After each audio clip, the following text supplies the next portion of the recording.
ఏం గంజాయో ఎక్కడ గంజాయినుల్లా మరి ఎక్కడ దొరుకుతున్నదో ఎవరు పండిస్తున్నారో పోరల దగ్గరికి ఎట్లా వస్తున్నదో గాని గంజాయి తాగిన పోరలు గత్తర లేపుతున్నారు, గల్లీలలో తిరిగి గజ్జున వణికిస్తున్నారు.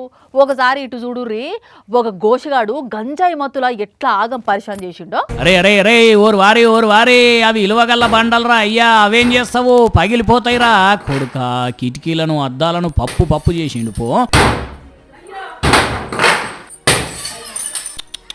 చూసిన రానుల్లా గంజాయి బ్యాచ్ గా నడికి ఎట్లున్నదో, కనీసం నడవ కూడా నడవరాట్లేదు.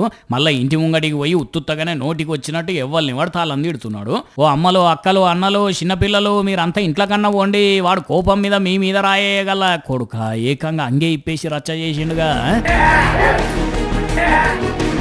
విజయవాడ అజిత్ సింగ్ నగర్ లో ముచ్చటిది. మరి బద్మాష్ గాడు ఎక్కడ గంజాయి వీల్చిండో ఏం పాడో గానీ గల్లీలల్లా గలీజ్ మాటలు అనుకుంటా తిరిగి రచ్చ చేసిండు. క్రికెట్ బ్యాట్లు బండరాలతో ఇసురుకుంటా జనాలను తిట్టుకుంటా ఆగమాగం చేసిండు అనుకోరాదండి. మరి ఈయన మీద పోలీస్ కేసు అయ్యిందో ఈడేడ తిరుగుతున్నాడో గానీ గంజాయి పాడుగాను యూత్ పొలగాలను ఆగం పట్టిస్తున్నది. చెప్పిన చర్యలు తీసుకొని రయ్యా పోలీస్ సార్లు.